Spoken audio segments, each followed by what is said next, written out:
strong women. Today we are going to work our biceps, our triceps, and our shoulders with a quick sequencing of strength training. You're going to grab some weights and a mat so you don't slide. Make sure that those weights are heavy enough for you so that it challenges you, but you don't lose your form. So form over everything else. Once you start to fatigue, you can put the weights down, get lighter weights, and or just use your body. So we're going to go ahead and get started. Get warmed up. Make sure you have some water. I'm going to warm you up, and then we're going to get down to it. Upper body, but not upper back. Just biceps, triceps, making those arms super strong, looking good. You're going to feel fatigued when you get done with this. Go ahead and lift up.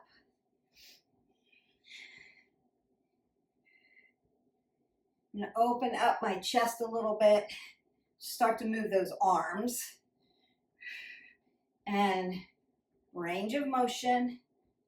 Get that oxygen going through the body. I want to twist out my spine. Rinse it out. Bring my knees to my chest. And I am going to squat down. Want to get my metabolic system going side to side. Just like we always do, dynamically warm up. Maybe open up those legs, open up those adductors. You can even do some jacks here. Just modified. Not getting that cardio going, just getting the body warmed up. And then we want to start to what? Mimic some of the things we're going to do. So I'm going to keep moving my body, but I might want to do some regular curls. Palms up. Some hammer curls. Palms in. I might come shoulder to shoulder. Might do a reverse. Palms down. And I might do front side lateral raises for those shoulders. Some shoulder press.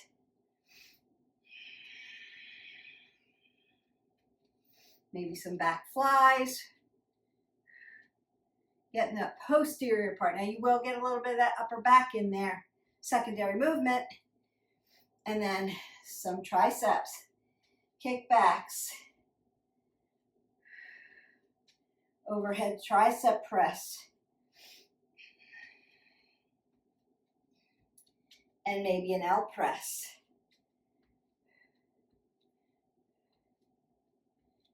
And then go ahead, breathe that up, exhale that away.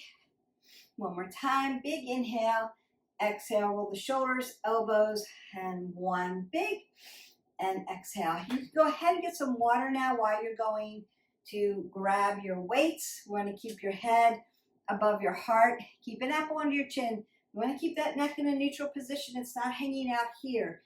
Our shoulders and our hips are going to follow each other. And I'm going to split my stance because I'm working upper body. I'm not there to spot you.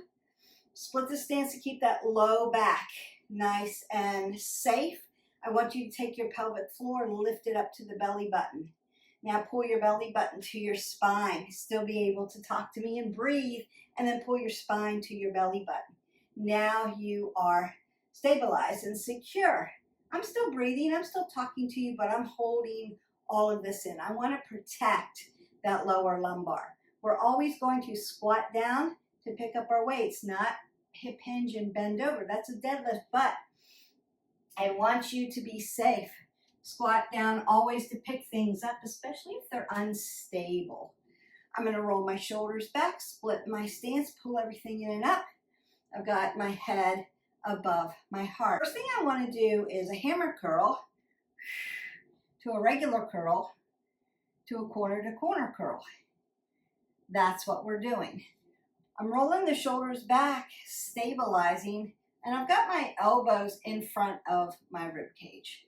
Hammer curl, exhale, inhale, regular curl, palms up, exhale, inhale, corner to corner, exhale, inhale,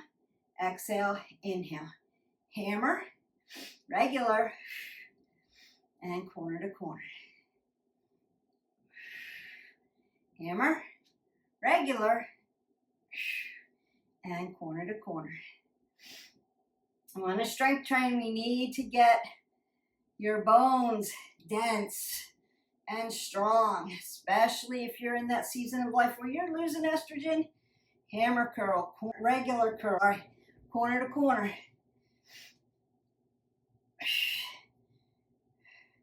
Make your body strong. Now notice what I'm not doing. I've stabilized my feet. I'm using the stabilization of that chain of stability, mobility. So my feet are stable. My ankles are my movers. My knees are stable.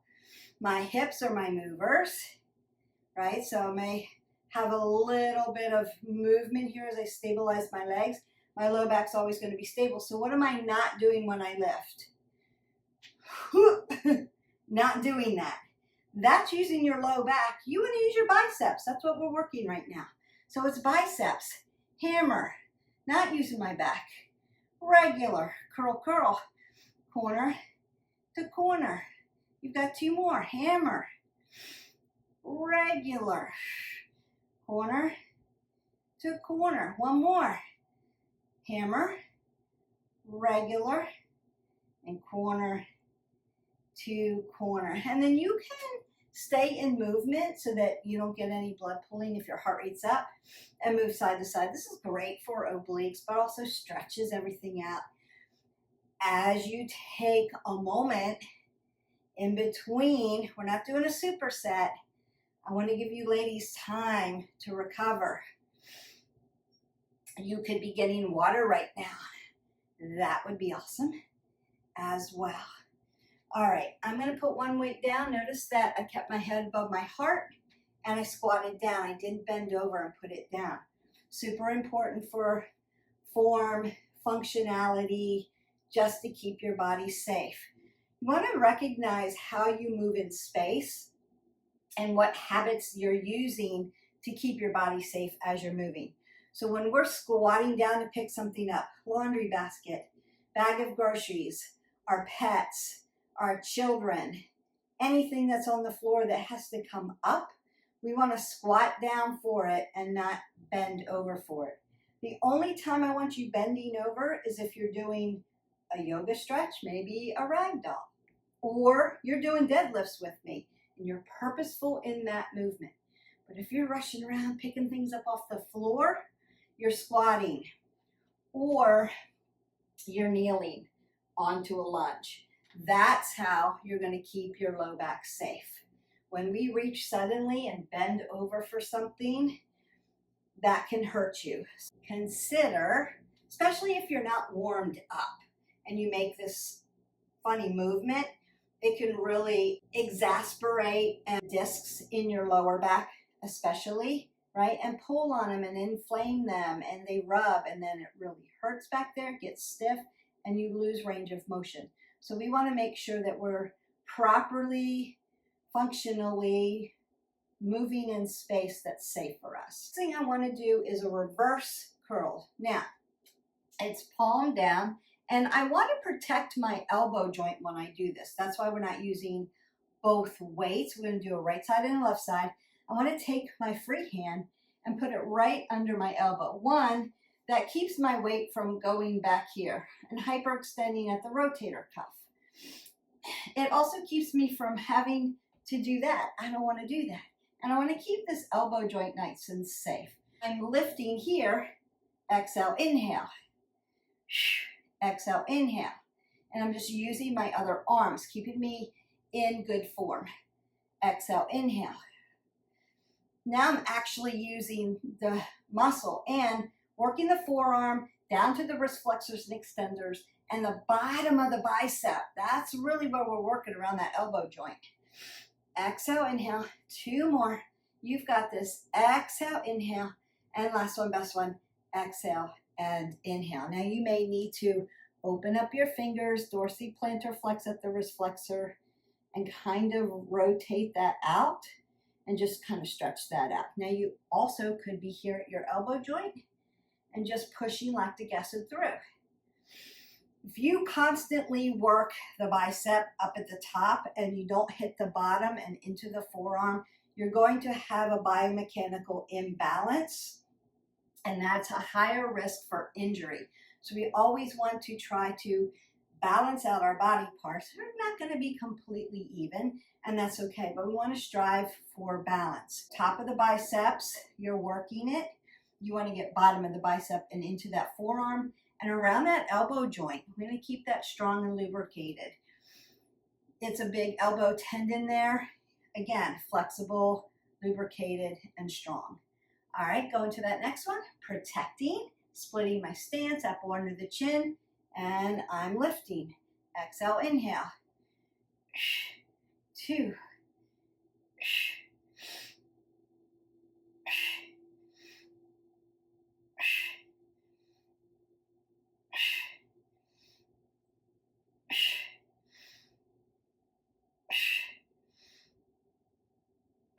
2 more. Last one, best one. And done. And then the same thing. I can dorsiplantar flex, open up for lion's paw. That really feels good.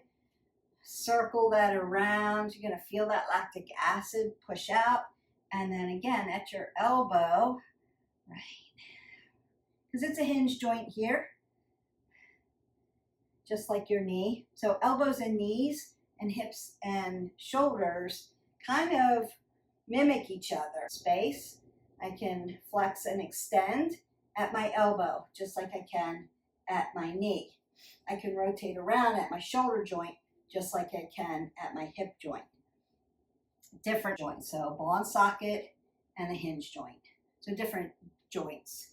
All right, we don't want to forget our thumb joint there. After you work that forearm, you want to circle out at your thumb, just in case I miss it at the end, just to get that lubricating around. Keeps you away from hammer thumb. That tendon goes all the way up into that elbow. So when you get tennis elbow, you want to strengthen and lengthen and stretch those areas and stabilize them, but also don't forget your digits down there because this matters. We've done our biceps. I'm going to push into triceps, and I'm going to hold my weight vertically because it's easier for me with small hands, but you could hold it horizontally as long as you can hang on to the head. The heavier the weight, the bigger the head.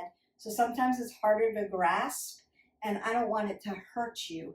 So I'm going to go horizontally and grab it around this way. Now, do I want to be here? No, I want to be here. I want to squeeze this tight and let it drop back behind me.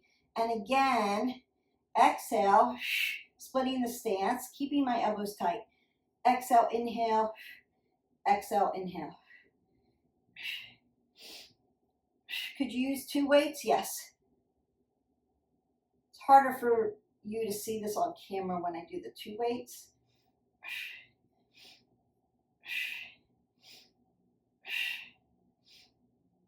And then bring that around to the front. So if you are using 2 weights, you may have to go, now you've doubled up your weight, you may have to go slower.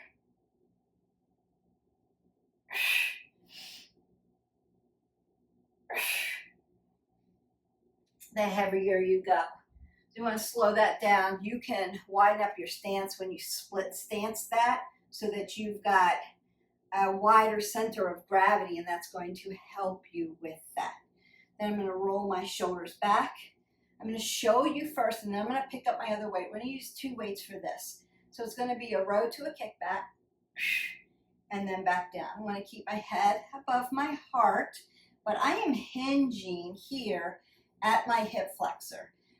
If 2 is too heavy, you can do 1 and then move to the other side. That's okay. So squatting down for my weight again, rolling the shoulders back, splitting the stance. Give me a little kickback here. Inhale, exhale.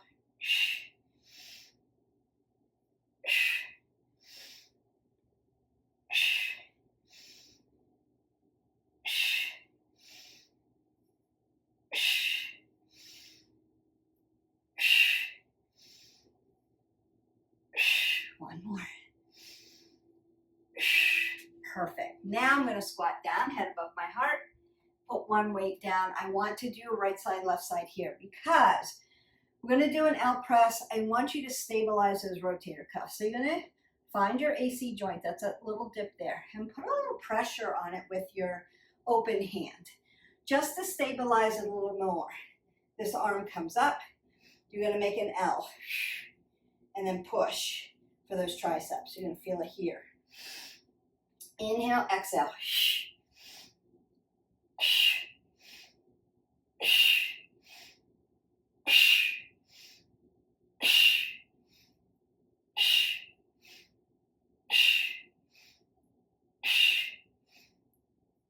One more. And then bring that back down close to your body. Now you may need to rinse out your arm, biceps and triceps. When we do biceps, our bicep is the primary mover, but our tricep is the secondary mover. Now we flipped it on its head. Now that we're doing triceps, our triceps is our primary mover. Our biceps, which are already fatigued out, are our secondary movers. It could be, Beth, I'm feeling that more than I feel with my biceps. One, it could be your biceps are a little stronger. Maybe you work biceps all the time and forget about the back of your body. That could be a thing. So maybe do triceps first. But it could be most likely that you're fatigued already. Your secondary movers fatigued, pushing into that primary, and you're not able to rely on that secondary. So consider that. And you could do it this way, take this workout and do a bicep and a tricep and a bicep and a tricep and a bicep and a tricep. That would be really effective because you just get fatigued out. All right, I'm going to find my AC joint. I'm going to put some pressure on that there to keep stable my rotator cuff. Make my L, exhale, push it away, up into that tricep. 2, 3, 4, 5, 6, 7, 8, 9, and 10. Question that I get a lot is, I see this in the gym, but people come behind their head and push here. Short pushes, short pushes, short pushes. That's different.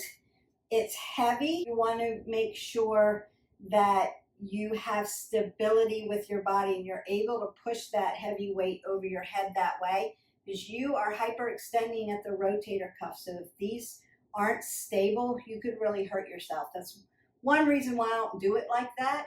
The other reason why is pushes into the upper back and misses your tricep.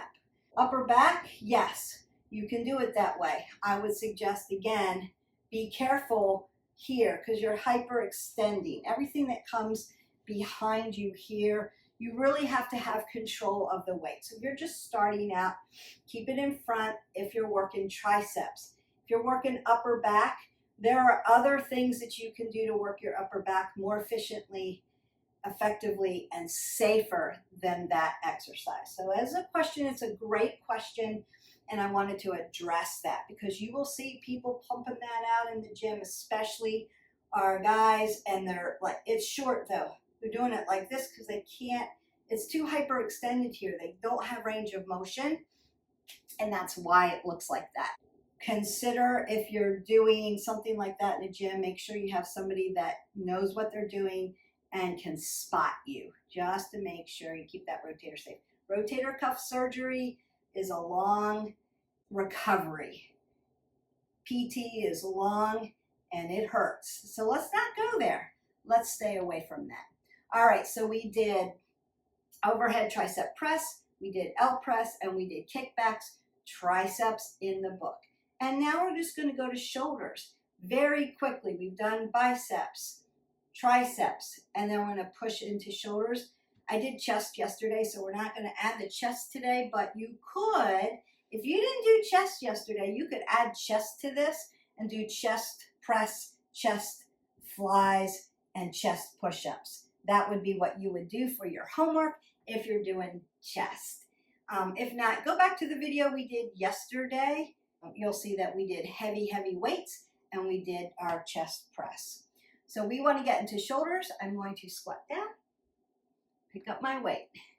The first thing I want to do is tap into anterior, medial, and posterior shoulders, right, by doing a shoulder press. So I'm going to make my goalpost push to the front. Again, I'm not pushing behind me. And then I'm going to come back. So when you look up, you should be able to see your weights without looking behind you. Exhale here, inhale.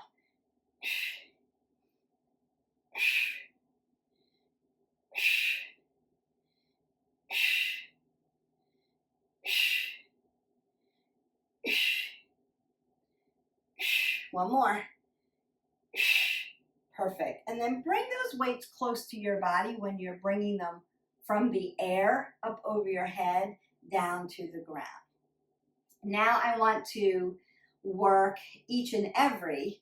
So anterior, we want to come laterally in front.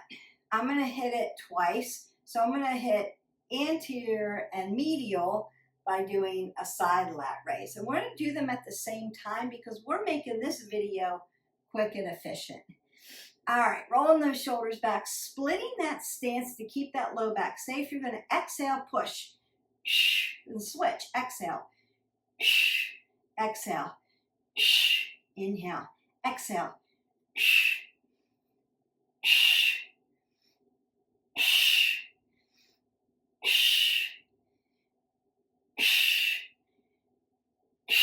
one more. Ooh, you should be feeling fatigued. What did I not do? We want to keep our back safe. And you want to push into the appropriate muscle group. So anterior, shoulder, medial, deltoid. Remember your deltoid has 3 muscle groups. You want to get into that posterior. Now when you do posterior, you do work into your upper back muscles a little bit. They'd be the secondary mover. When you do anterior, pushes into your pectorals as a secondary mover. Now I'm going to keep that apple under the chin, hip hinge, and do a fly. I'm just going to show you on one side.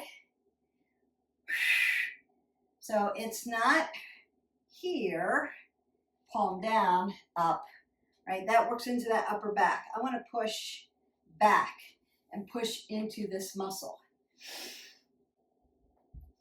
And we can do this together. So I picked up my weights, roll that shoulder back. Exhale, inhale.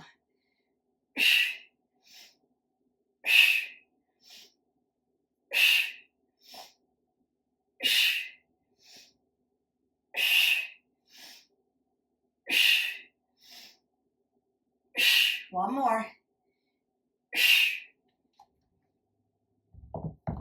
And then squat down to put that down. So it's almost like when you start a lawnmower, pulling back. It's a pull back. You're going to feel it back here. You'll also feel it here because, again, secondary movers. All right. I'm going to rotate my shoulders around. My arms are fatigued.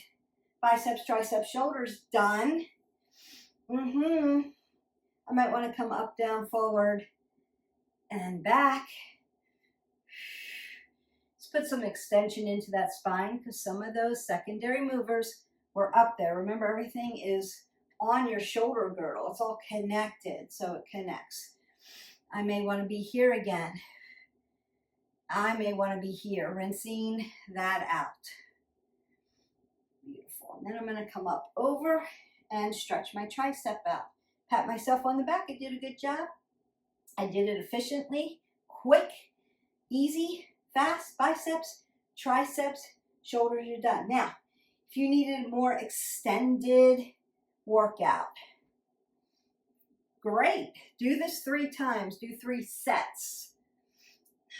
You're working 8 to 15 reps. We did 10 today. And getting the bottom stretched out. Then I'm going to take my chicken wing because I want to open this up and stretch this posterior shoulder.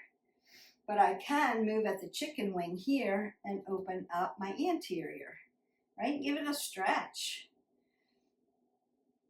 And squeeze it out. Beautiful. Up on the other side. Tricep. You're going to go ahead and drink your 8 ounces of water. Maybe do some movement through the day. Remember, we want to stand up and move through the day. We've gotten our 20 minutes of movement in. That's what we need minimally. But we don't want to get compressed.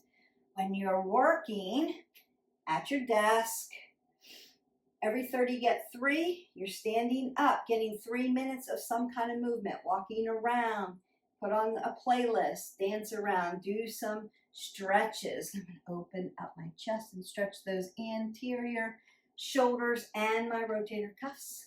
Been working at that area.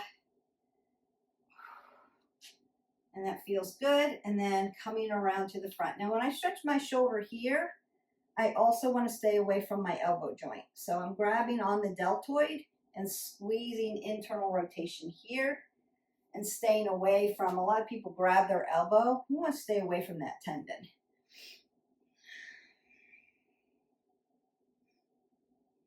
Perfect, perfect. Breathe up, maybe a side body stretch here and lengthen through. That's going to feel really good. Up, up, up. Other side. Stretch it out. Rotate out your shoulders. Then bring your arm up, and I'm just going to stretch your neck a little bit. We want to guide our head over. So my ear is going to come to my shoulder. I'm going to relax my shoulder, but I'm not pushing. Just guiding it over, giving this a nice stretch. I'm going to come back to center and then bring my chin to my AC joint. Remember we protected that when we did that L press. Stretch the back. And then apple under the chin. I'm going to keep taking my chin over my shoulder to give it a little bit more range of motion. Just check in where you're at. One side might be tighter than the other. It's okay. You're just getting, your body's just giving you information. You're just getting information, not right or wrong. Like, oh no. And I want to go to the other side. It's just telling you, maybe you sleep on one side more than the other and one side's tighter. Maybe you look onto your computer, so you have to maybe reorganize where you're looking through the day, or consider that you are looking at your phone and your neck is getting sore because your head's here looking down. It comes out of its plane of motion, apple under the chin. So we want to stretch this out through the day and realign our body. If you haven't already, like, subscribe, and share to our channel, and you can go into playlists. There's lots of playlists that do lots of exercises. We have yoga formats, balance, stability, mobility. We do have one that's fix your frame so that you can get your body in alignment and know how it should feel when it's in proper alignment. You can practice those movements. That's going to help you. But there's strength training, there's cardio. There's something for everyone. There's longer versions, there's shorter versions, there's what I call the Garanimals of fitness, where you can mix and match and put everything together. Let's do that. And don't forget, you want to hydrate your body. I will see you for the next video. Have a great day. Bye.